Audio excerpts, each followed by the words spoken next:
Now, to a very disturbing story here in France. It's dominating the French press today. This is a Moroccan man suspected of raping and murdering Philippine, a 19-year-old student. Dipti's been looking through the papers to tell us more about it, Dipti.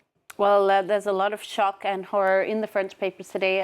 That young woman, Philippine, was raped and murdered, and her body was found in the Bois de Boulogne forest in western Paris. The suspect, a 22-year-old Moroccan man, was already found guilty in the past of rape and was ordered to leave France and failed to respect the conditions of house arrest. Furthermore, he was arrested in Switzerland and will now be extradited. How is this even possible? That's what Le Parisien aujourd'hui en France asks today.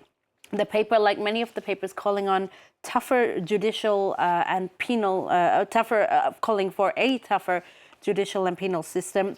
You have L'Opinion, which is another right-wing paper here, in its editorial today, saying that France is guilty and responsible for her death. Le Figaro, also another paper from the right here, obviously focusing on its front page today here, and it evokes what it calls the failures or the shortcomings of the French state, accusing the government of an inert administration and heavy bureaucracy. I'm going to ask a long question now, because hopefully Dipti can have a little cough and recover. He is the first sitting New York mayor. Mentioned this in the news. He's been indicted on federal charges. Eric Adams is facing allegations of corruption, isn't he, Dipti? He is indeed, Stuart. The retired police captain became mayor just after the pandemic. And when he did, he vowed to really bring what he called swagger back to New York City. He was on paper a success story, growing up underprivileged, rising through the ranks of the New York police. But he has been addled now by claims of corruption and cronyism. The federal corruption investigation will ascertain notably whether he pressured officials in the fire department to approve a new high-rise consulate building for the Turkish government, despite security concerns. In exchange, he allegedly accepted flights and upgrades on the state-owned Turkish Airlines company. The New York Post, in its coverage of it, here noting that he's also the first sitting mayor of New York City to be indicted in a federal probe.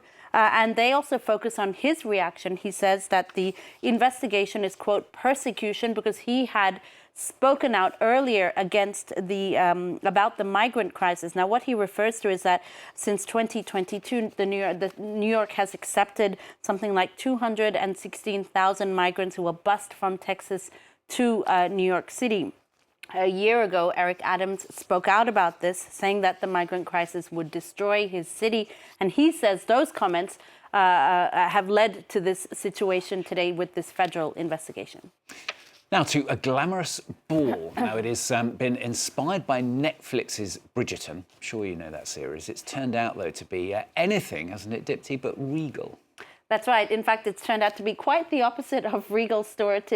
The Guardian calls it the awful Bridgerton ball that charged fans $1,000 to watch a pole dancer and eat Kit Kats. And that's pretty much what happened. A venue in Detroit last weekend was promising this Bridgerton-themed ball with tickets going between $250 and $1,000. And the whole idea was to have giveaways and prizes and people to dress up and pretend that they were in the Netflix TV series. But instead of that regal night, some guests ended up sitting on the floor, eating Kit Kats and watching the sole entertainment for the evening, which was a pole dancer in the middle of this room. Some people said that it looked like it had been decorated at Poundland, which I guess is a British reference to a cheap store or kind of a $2 store. The disaster has been compared to the ill-fated Fire Festival some years ago, and more recently, the Willy Wonka experience in Glasgow that left some children in tears.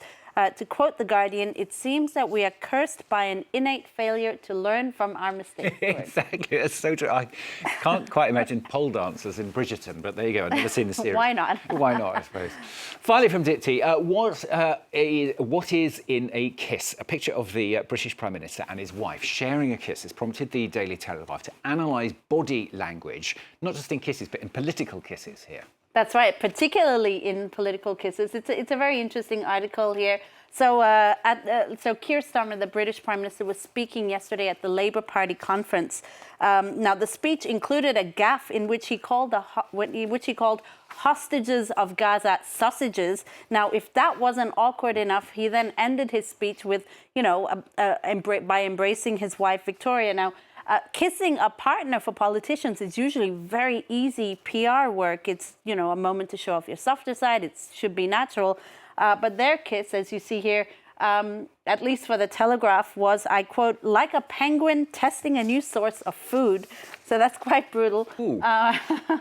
You also have Donald Trump, certainly not somebody who's very familiar with awkward kisses, because his style is to sort of lunge or go in or lean in. And usually it's more miss than kiss for Donald Trump. When he lunges in for a lip kiss, usually Melania Trump turns the other cheek, literally. You also have former Prime Minister Theresa May, British Prime Minister Theresa May here with her partner. And the Telegraph says the image here suggests that they are less power couple and more we just want a weekend in Tuscany, which I think is quite harsh as well. And then here you have Tony Blair, perhaps the winner in this. If this was a contest, I would say the Blairs are the winner because they say they are refreshingly relaxed and affectionate. Look at how she grabs his face. So much politics in just a kiss, Stuart. It must be difficult. Can you imagine if all the cameras are on you and you're feeling a little bit nervous and your other half comes to give you a kiss? Would be slightly awkward. But I think they need to practice it before. Yeah, they need to practice it beforehand. But then again, if you practice it, you get even more awkward. It seems a bit too rehearsed. Ditty, thanks a lot.